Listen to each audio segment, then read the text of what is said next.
Welcome back, AuthentiKit fans. This is what we're building today. It is a Spitfire blind flying panel. I'll just rotate it gently to let the light bounce off these glorious glass-covered instruments.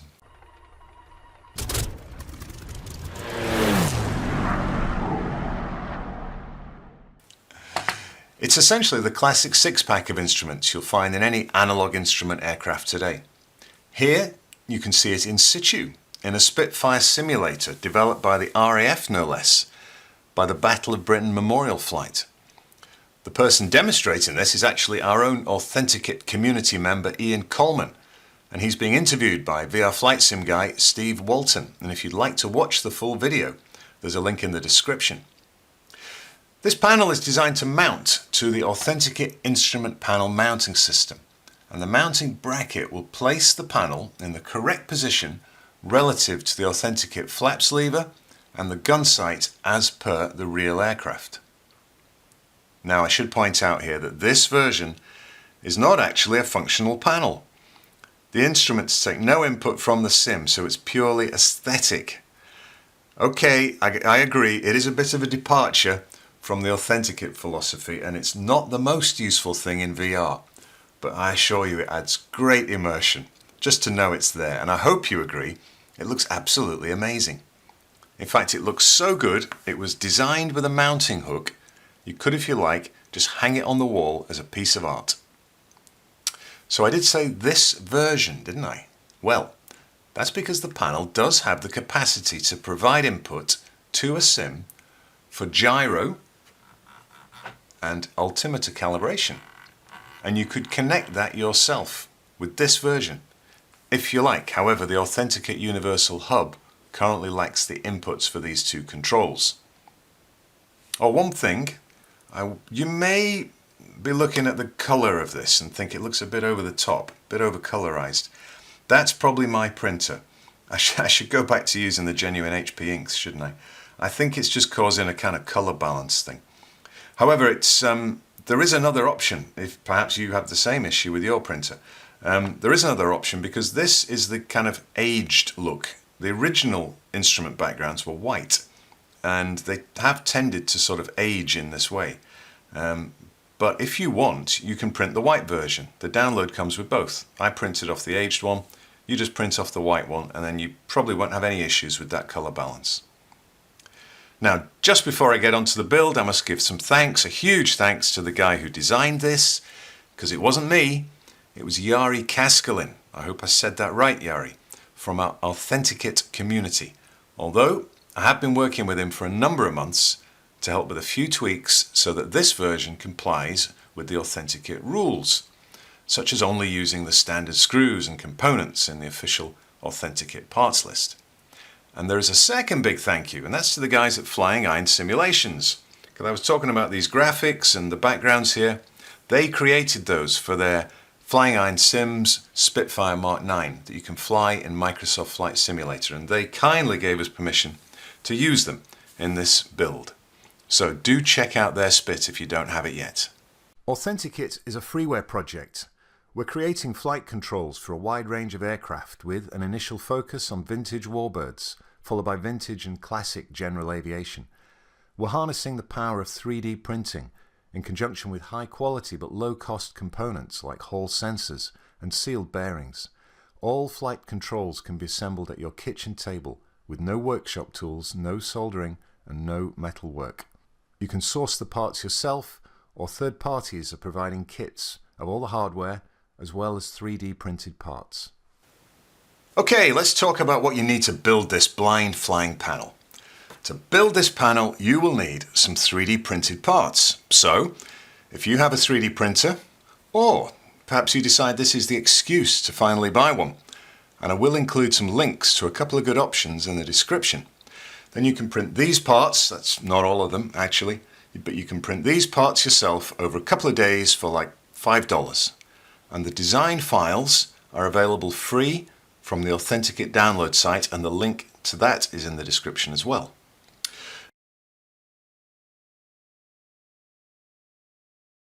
Now, don't forget to calibrate your printer using the standard AuthentiKit loose calibration rather than the strictly accurate one. There are some small pieces, such as the wings from this artificial horizon, that are carefully and explicitly designed for that loose calibration. There were quite a few options before we got this clipping on just right. So there's a link in the description, if you don't know about that, to the page where we talk about loose calibration. You will also need a number of small components. Now, this version uses the standard M4 and M5 screws as per the official AuthentiKit parts list, and the download includes a list of what you need.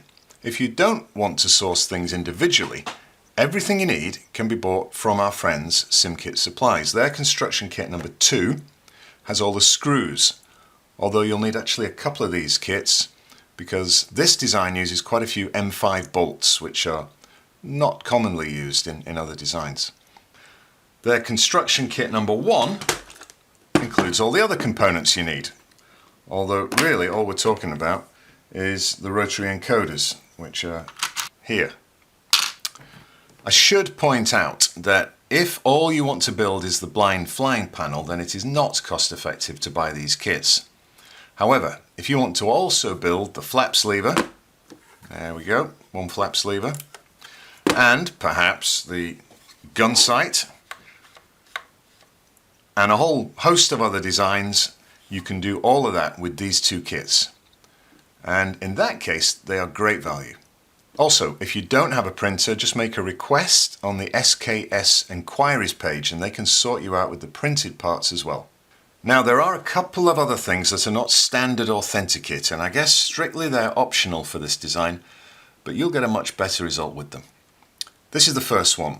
It's going to be used as the glass for the front of the instruments. And in this case, what we're using is a 0.5mm. It could be acrylic. In this case, it's PETG. The crucial thing is it's clear and it is 0.5mm. You can see house windows here because if you're searching Amazon for this stuff, a common usage of this is for doll's house windows. So it's got the blue backing at the moment, but it's perfectly clear underneath. You'll see in a second. So that's number 1. The second thing is that you probably want to glue the instrument panel background graphics to these bodies for the instruments. And what I found easiest for that is this photo mount stuff. If you don't want to spend the money on that, because this was about £8 or maybe slightly more pounds, just some other glue. We're just sticking paper, so it doesn't need to be anything special. Oh, and I guess the final thing you need, which is not strictly an AuthentiKit part, but you will have lots of it if you are printing stuff, is just a small length of filament. So this is the 1.75mm filament, the black that we've been printing everything in. And one of the clever things with this design is that little pieces of that are going to be used as the spindle for the instruments that the hands will rotate around. So you just need a small length, slightly more than that actually, but we're going to be cutting just little pieces off it. So make sure you have some of that. Okay, so we're about to get started. We've got our printed parts, we've got our perspex, our glass, let's just call it the glass. We have our assembly steps, which come with the download. So print off this PDF and you have the assembly steps. Also, as part of the download is a file with the printouts for the instruments themselves, the backing of the instruments. Now, you could print these on normal paper, but I would recommend printing them on some kind of photo, or in this case it's just brochure paper, so it's a bit thinner than photo paper, but it gives you that nice rich kind of glossy look. Actually, my printer isn't tremendously well calibrated because you can't see very well here. There is some lettering and kind of decal that should be slightly more obvious. It's not very obvious at all, but it's fine, it will be good enough. Hopefully your printer's a bit better calibrated than mine, and some subtle greys will show through a bit more. So that's 2 pages that you ideally want to print on kind of a glossy photo paper, and then there's one more page that you can print on normal paper, and that is this template for the cutouts which you're going to use to cut out pieces of that acrylic. And one thing to do, because it's quite important that these print at the correct size, and they should do if you're using A4. I'm not quite sure what will happen with letter paper, but the important thing is to make sure that this is to scale, and that is what the little black bar is on each of these pages, and it should be exactly 100 mil. There you go. If it is slightly more or less, then you have inadvertently rescaled your print. So you'll need to fix that in your Adobe sort of PDF software, maybe some scaling thing, or just turn off the kind of auto resize or something that might be switched on, and then make sure that that comes out at 100 mil, and then everything will be fine. Right, let's get started. Okay, assembly step number 1. Assuming you have printed the needles in white, and you don't need to, if you don't have any white filament you could print them in black, but then you have to kind of do the reverse of what I'm doing now. But I printed them in white, so I take my white needles and I use black paint or black permanent marker to black out the needle parts as per the video. And the parts that need blacking out are the kind of counterbalance end of these needles. I'll show the ones that we need to do. It's that one, that one, that one, and not those, but also just a little bit of that one. So let's just do this, and you basically do it up to the line. You can, so it includes the bit in the middle, the sort of the spindle bit, and it goes up to, there's a line there you can see. So I'll just do that. Okay, that's the needles done, and then there's just this little piece here, and you have to be kind of careful with this one. We want the arrow to be white, but we want the bit around it to be black, so the arrow stands out. Probably a clever way of doing it would be to put a little slip of paper over there and just mask the edge, because it's going to be quite easy for me to get some sort of black on the edge there. Anyway, I'm going to do this quickly. You can take your time and find some better ways. Okay, that's step 1 done. Okay, let's have a go at step 2. We're going to assemble the main panel frame here now, and it requires 4 printed parts. You've got the two top pieces. Now, these are the Mark 9 version. There's a squared off option for the Mark 1. I'm not actually sure if I'll manage to get that into the current download, but that will be available soon if not. The bottom 2 are the same, whether it's a Mark 9 or a Mark 1. And what we need to do is basically fit these together with some mounting blocks. So let's turn them upside down. Support blocks they're called actually, these support blocks. And you can use, in fact there's screw holes for several of them. 8 I think. One there, one there, one there, one there, oh yeah, one there, one there. But what I find is it's not really necessary, because once you start mounting the instruments hold these very well indeed, hold them really securely. But you do need 4 as a minimum at this point, just to get the thing started and hold it in shape. So these are the 4 that I would recommend, and we need M4 8mm. So these here, don't use 10mm. If you use 10mm, you'll punch through the back, or the front in fact, of the panel, and it will look messy. But you can see where you can get this. There you go, you can just see there where it started to punch through a bit. And in fact this block's been made slightly thicker in just the last few days, just to avoid that happening. And so you shouldn't see that on yours. So let's go ahead and fasten these. So we're using 8mm.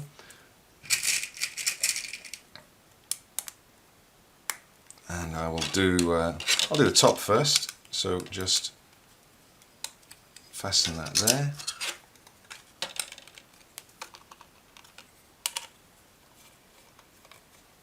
And make it kind of good and tight, but there's not a huge amount of thread goes into the front, so don't strip it.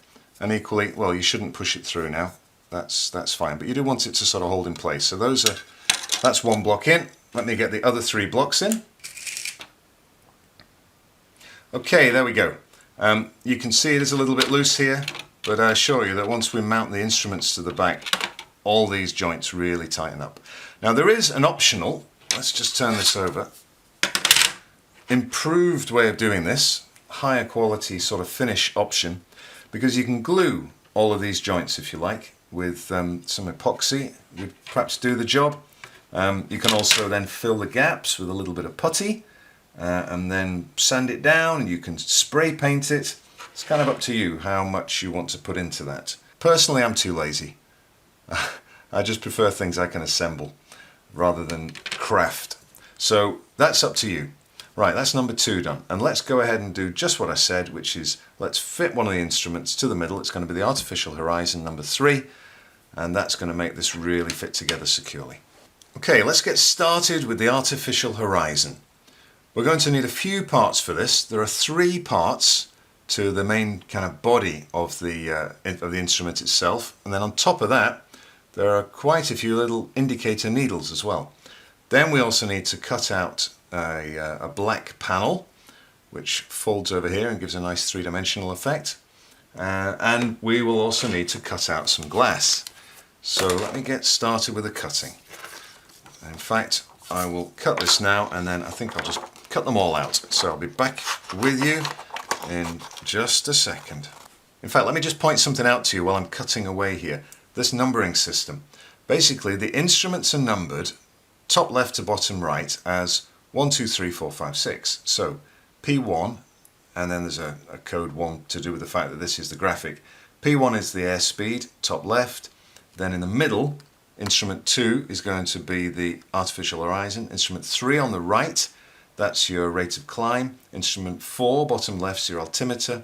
Instrument 5 is over here, and that's your gyro. And instrument 6 is the side slip, which is bottom right. So that's what those codes are. So you're about to cut off the codes, aren't you? So make a note of them, and I don't know, maybe write them on the back. Okay, so that's P22, wasn't it? In fact, I'm going to write that on the back now, because I forgot to mention that I need to cut out P21, which is also used for the artificial horizon. Okay, I'm going to leave the rest of that sheet for now, but I will cut the rest of them out. We're going to need them any second anyway. Okay, there we go. That would be, what did I say, instrument 1, that's P11, yeah. And then the artificial horizon in the middle, that's the instrument 3, altimeter's 4, something a little different for the gyro, and then 5, so that'd be 6 there, and that is part of that. And I'll explain this one shortly. Okay, let's press on with the artificial horizon. We've cut out P22, there it is, P22, and fit it to the artificial horizon cylinder. And the way that works is like this. Now get it the right way round. You've got the little sort of right angle there, and that's like that. And then this slots here, and this slots here. And the whole point of it really is to give you a really smooth 3D effect. Now you may find, yeah, that's good, that's good. And then you've got a choice. It says fold back and glue. Personally, I don't like to glue anything if I really don't need to, because I just think I might want to take it off again. So another option is just put a piece of tape on it. So there's a bit of black gaffer. Works just as well. Right, that is our background. Fit the artificial horizon line. Now the way that works is there are different positions you can place it, but I kind of like it here. There you go, goes like that. And it's basically going to be something that we're going to be rotating and setting a bank angle. And also, depending on if you put the line slightly higher up or lower down, that will be your sort of pitch angle. But I think that's a pretty good position. And the bank angle marker, right, that was this one, and that slots in here. Like that.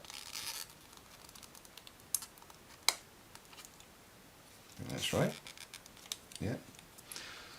So now you can see what's going on.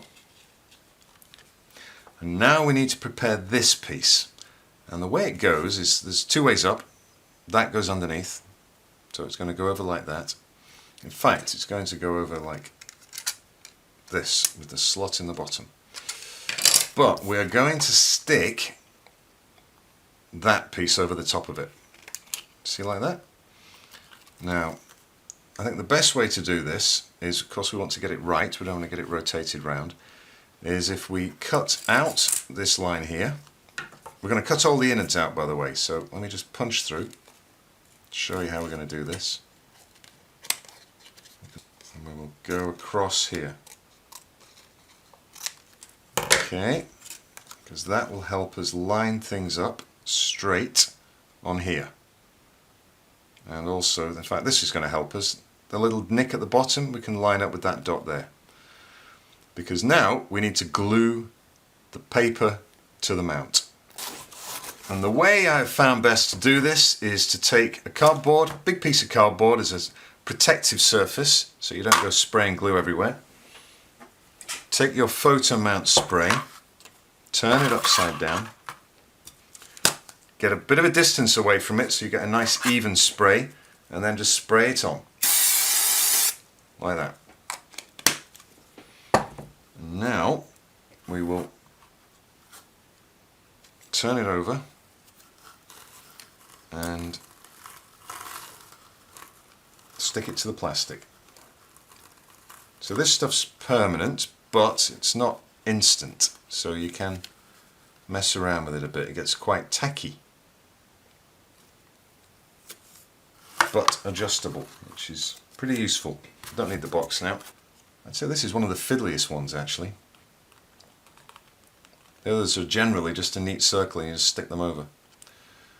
Because now we need to cut off, there's a bit of excess there, we need to cut that excess off there and then cut right to the plastic edge here. And really the way to do that, scissors aren't very good for this. The way to do it is with a knife. So I use a Stanley knife here, so that's what I'm going to do now. Okay, I've got a bit of a system going there. It seems to be working. That's the knobble at the bottom, is it? No. Okay, that's the outside about right. And now let's get the inside.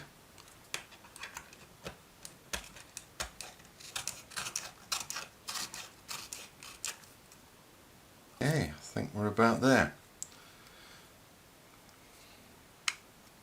Just clean off, we don't want any white paper showing. Okay, there we go. Not bad. I wouldn't be surprised if you can do a lot better than I can. But that was number 5. Number 6, clip the white wings to the artificial horizon. So these are the white wings, and they clip from the back like that.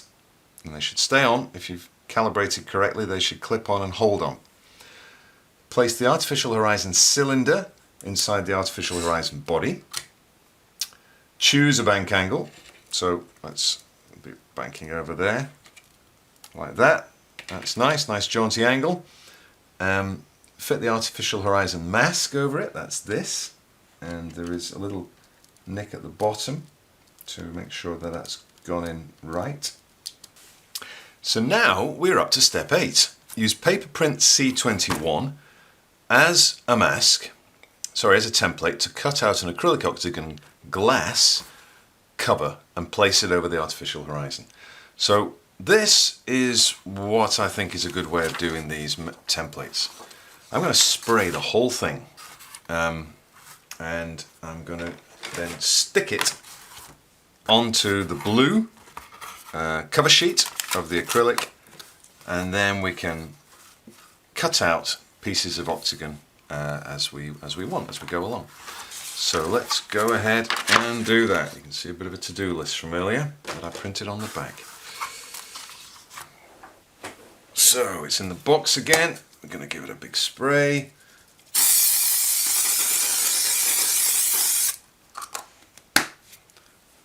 And let's stick it.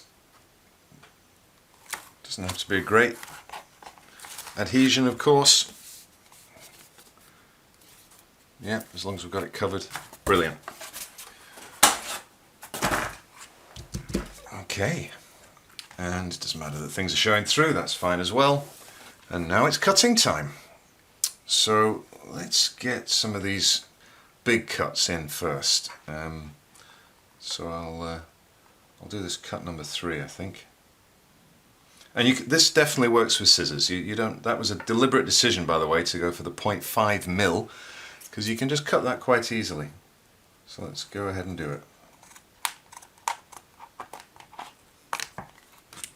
Okay, I'm going to do those later. Right now, I just want to get C21 right.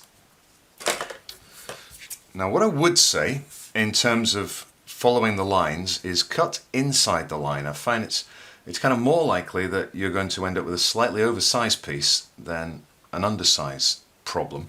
And an oversized problem is not good because you can't fit things together. It won't slot inside. So I'm going to just sort of make sure that I'm inside the line. There it is, C21.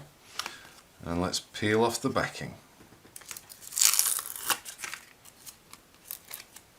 And there's a lovely clear piece of glass. Right, before I put the glass on, of course, I need to now fit the mask with a little nick at the bottom. Now I put the glass on and make sure it sits recessed inside the little slots at the edges. So that's the glass over it, mount the artificial horizon to the panel using M4 15mm. 15? No, M5 16mm. So these. So 4 of those. So a moment of truth. What's a good way of doing this? I'll get one in, and I will probably just sort of get one in, start to fit it, and then maybe just tweak the glass if it needs it. Is the glass holding? Yeah, the glass is holding inside its place. Right, let's get these fitted in, and that will make the whole thing tighten up very well. Oh, it does say here, by the way, that if you're going to be wall mounting this, and you can see here that there's a slot just for kind of hanging it on a picture hook. You might want to use smaller bolts just so that that doesn't sit away from the wall. So just so it sits kind of flush really against your wall. So probably 10mm would be great. M5 10mm. Those aren't standard AuthentiKit. The 16mm are the standard ones, which is why I went with 16, because you should have some of those. Fantastic, that's the first one. Right, moving on. Number 10, airspeed. That's P11, we've already cut it out. We're going to fit it to the airspeed instrument body.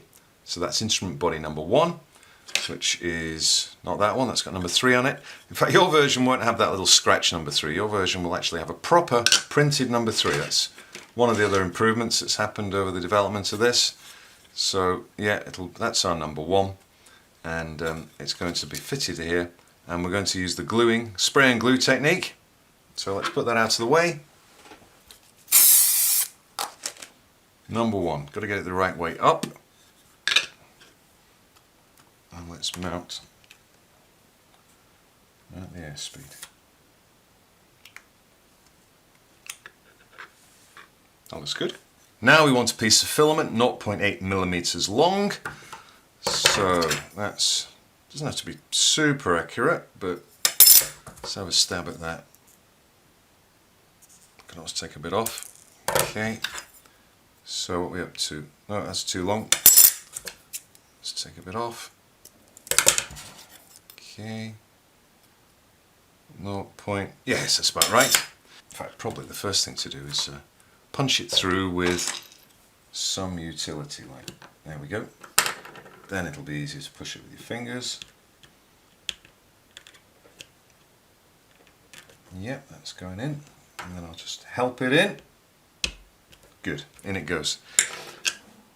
And that holds in quite well. Now if it doesn't hold in too well, basically because the hole is sort of comfortably large enough and it's just going to spin around, then the problem you would find would be that these needles would just sort of float about. And one thing you can do is just give them a nip with some pliers, just to flatten the ends a bit so that the hands and the dowel itself, the little dowel, grip really, rather than just float too freely. Okay, so we've done that. We've got our little 0.8 in there, and punch through the paper, press over the airspeed hand. Now there's 3 hands and they all look very, very similar, so let me show you how to differentiate them. You've got 2 that are, there we go, 2 that are the same length, one slightly shorter. So one of the longer ones, take that and drop that over here.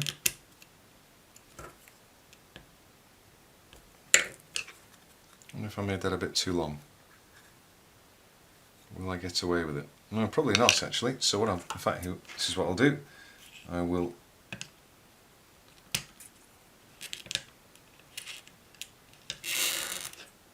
nip a bit off.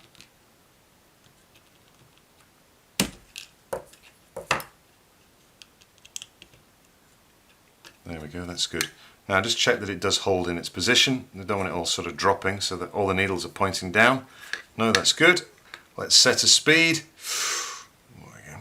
240 miles an hour, that's good. And that gets us up to 12, right. C11.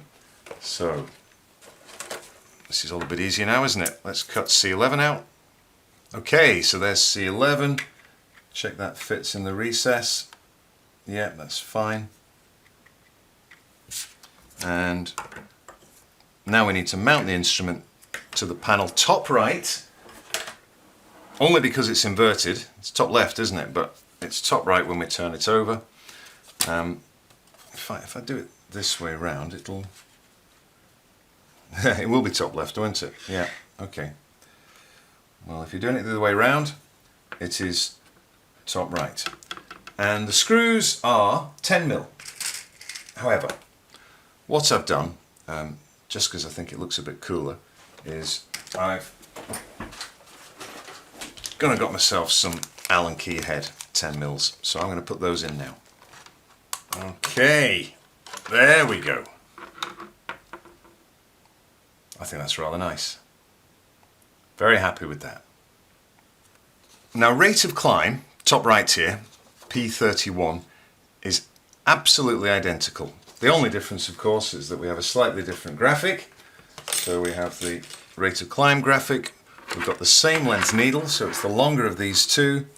We've got the 0.8mm, and we have to use C31 instead of 11, but they're the same size. So I'm just going to whiz through that now. Quick spray.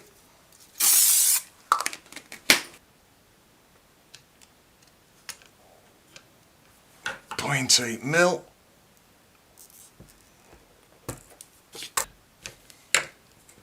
Needle. Right, let's be climbing at 2,000 feet a minute. C31. Here comes the glass. And again, we described this as being something for the top left-hand side, but that was really for upside down. I think it's easier actually to mount from the right way up. So, there we go. Fantastic. Beautiful. You know what? Have you spotted that I have not lined that up perfectly? Oh dear. Right, well, you can do better than me, and you know what to watch out for now. Meanwhile, I will be moving on to the altimeter. I would suggest scratching a line onto the body on the left hand side there where we want the 0 to be lined up. Okay, number 21, the altimeter. So we cut out P41 from the printed instrument faces, P41. We need to cut out this rectangle, and then we use the spray glue method to fit it here. So now to cut that rectangle, we're going to need a knife. Can't do that with scissors. And backing of some cardboard, so let's just do that.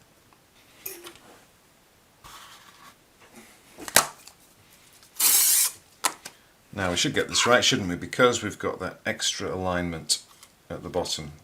That should help us get it right. Little white bit showing that. I think a quick fix with a Sharpie. Yeah, that'll do. Okay, and then we should fit this little piece here. A little bit like we did with the artificial horizon. The idea of this, it could be really part of the single print, but it just gives you this nice three-dimensional effect. Yes, that is nice. And again, I go for just a touch of tape rather than glue. Alright, that's 20, 21, we've got a 1.2, slightly longer, length of PLA filament. So let's punch our hole. Let's pop in the filament. Press the altimeter shorthand over this small dowel. Now these are going on these are a bit difficult to go on because actually the first time I put them on they were a bit loose, and I did give them a little squeeze with some pliers, so they're a little harder to go on now, but they won't float about, which is the good thing. Okay, there we go. So now let's set an altitude. 6,300 feet, why not? Okay, that's 22. 23, fit a rotary encoder. So that's one of these to the back of the altimeter. It goes in there. And what you need to do is bend these legs over here and push these legs down into these slots. And at a later date this can be wired up and that can be fully functional. Okay, but not just now. Now 24. That's 24. Let's just check that that slots over and doesn't catch in any way. Now we clamp that glass down with this front plate. And the front plate's kind of got two ways up, but the way you want it is with the nick to the right. So that goes over like that. And then behind it we have this altimeter lid, which goes here, which holds the rotary encoder in place. And all of that is held together with two M2 12mm roundhead screws. So they go through here. So we can start them off first and we'll put the lid on after. And then let's flip that over. Line up the lid at the back and just get the lid gripped on. The glass shifted there a touch, I've had to wriggle that back into place, but I've got that now. And then let's get the back clamped on. Okay, there we go, the screw heads to the front. And now the instrument gets mounted to the panel. Again, I've said bottom right. For some reason I thought it would be done that way. I'm not going to change the instructions because I've already corrected it in every section of this video, haven't I? So it will be bottom left, and again I'm using the 4mm, and in my case I've used Allen key screws, but it's 4mm countersunk. That's good, that's looking good. And then finishing touch, we have the altimeter knob. So drop that on, and now we have an adjustable altimeter. Let's move on to the gyro. P51 is the cutout that we want, and you can see that there are two. This one, I believe, is the Mark 9 version, and that is an older version. So I'm going to cut out the Mark 9 version now. Then, a little bit like we've done before with a knife, I'm going to cut out the white bit. Then we're going to spray glue that and fit it to this interesting looking component, and that's the body, number 5, the body for the gyro.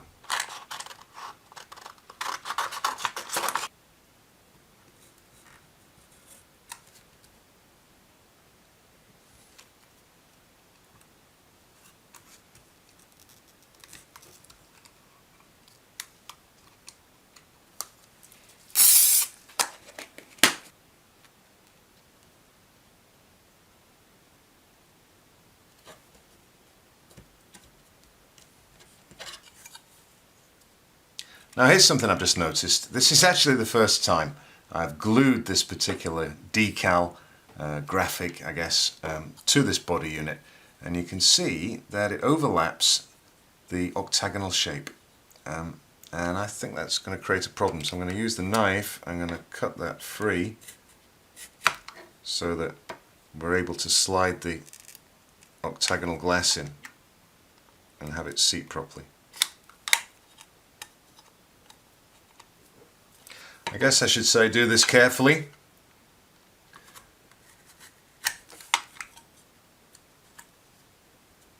This is not something you want to do in haste and take a chunk out of your fingers. Okay, good. So that's the instrument face in there. Now another one of those 3D effects. We're going to slide another slip of paper in here and create a curved effect. So this enormous piece of printed glossy brochure paper is intended to give you absolute choice as to what direction you'd like to be headed in.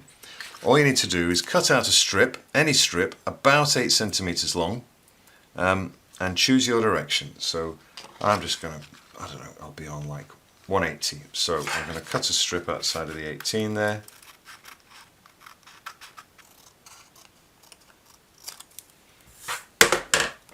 And then slide it in.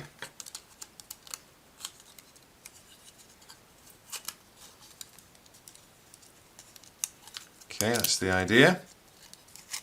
So let's set our direction, 180.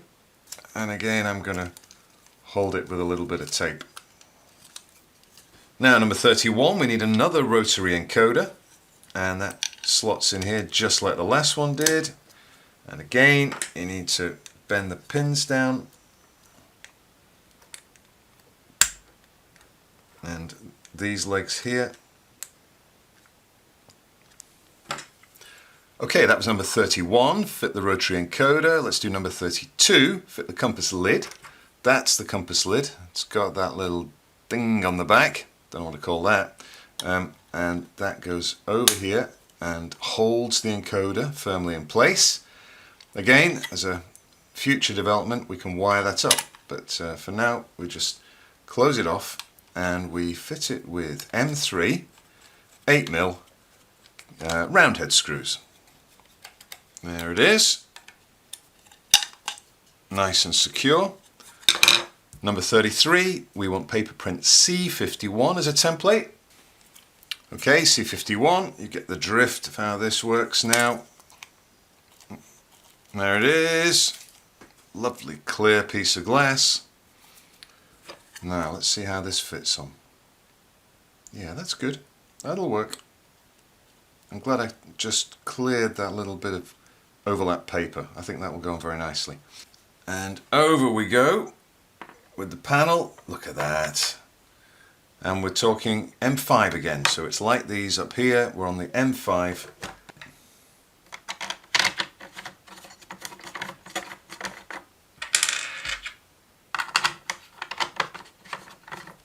So I think I'll just get these loosely on. And then make sure I press this up here and that it doesn't shift. That's looking really good. Hold it in place like that, and now I can just sort of crank these down. And then the finishing touch, gyro adjustment knob, on it goes. Great stuff. Okay, so I've just written in the step that was missing from the instructions. Yours will include it. Fit that gyro adjustment knob. So that's what I've just done. Let's move on to the final instrument, the side slip. So this is cut out P61. That's P61. We've got that there. And we're going to glue it here. I'm going to make sure that it's absolutely level so that I don't have it askew when I fit it. And we'll use the spray glue method. Now I need to actually, there's another good reason that I need to have this sort of bang on straight, which is that we're not just fitting one dowel in the middle, we're fitting 4. So 4 things have to line up here. So I need to get it right.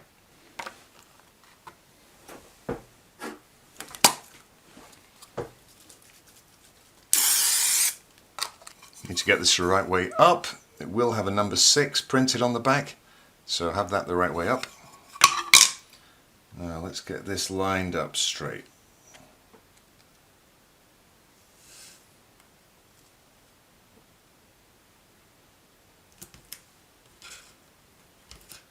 That looks pretty good.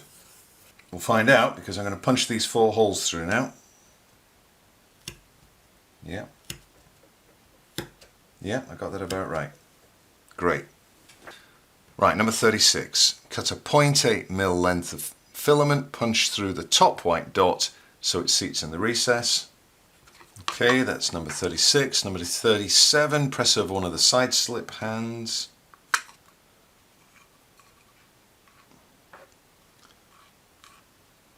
Now that's rotating a little bit freely.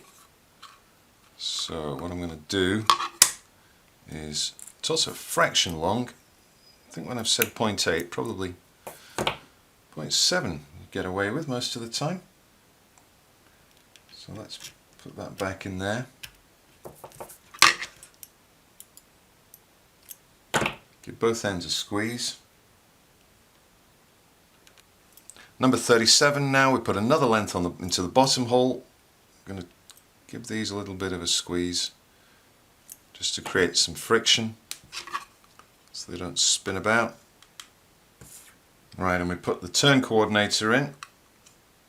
So on that goes.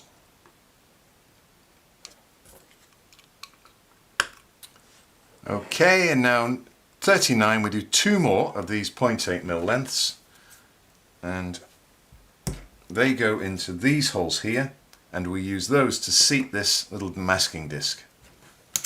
There we are, 2 little dowels and the masking disc.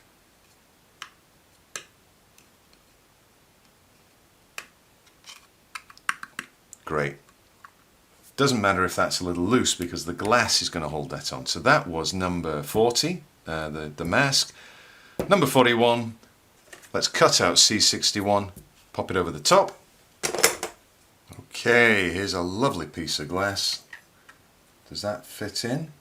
Okay, I'm going to give that a little turn. It's not seating too well on one of the sides. Yeah, great. It seats very nicely there. So there it is. The final one, as before, it says the bottom left hand side, and it would be if it was upside down, but no, it is the right hand side here.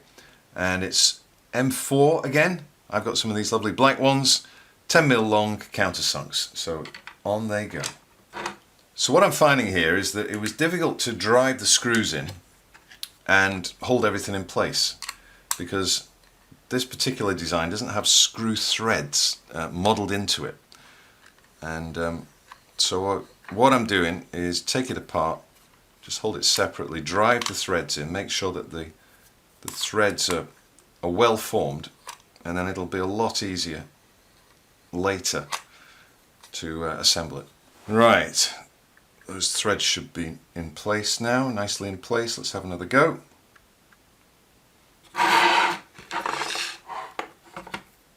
Right, this is the last one.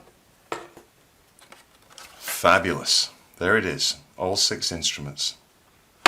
Okay, now if you were just going to hang this on the wall, you're kind of done now, because you can just turn it over here. You've got the hook, you can just hang it on the wall. Absolutely finished. But there are a couple of more steps because I'm going to show you how we mount it to the instrument panel mounting system.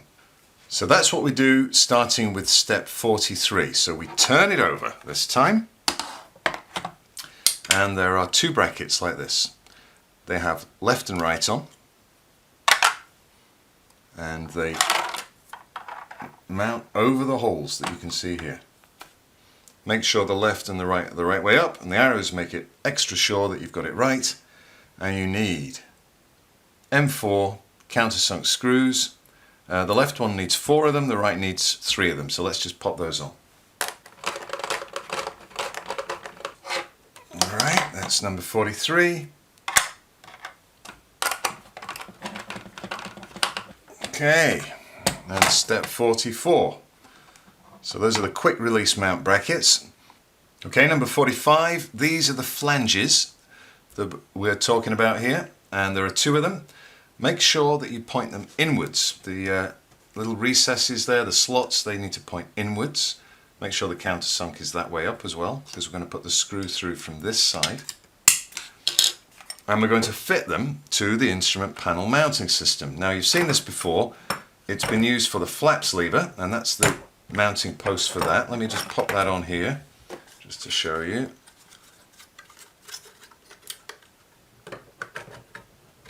Okay, so those are our flaps. And now we're going to fit these flanges here over the holes that are there, and just remember that when you do it, make sure you've got the brackets, the clamps in place, because the end of that flange kind of holds it in place, which is kind of useful, stops them falling out. So that's done with 10mm screws, so we do that now. Okay, that's one side. Okay, that is 45, step 45 done.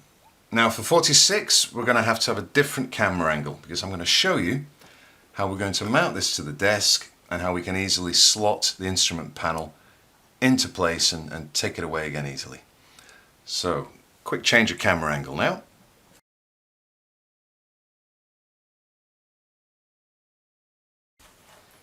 Okay, so this is step 47. It's just about setting the separation between these two flanges correctly and then nipping up and getting that right.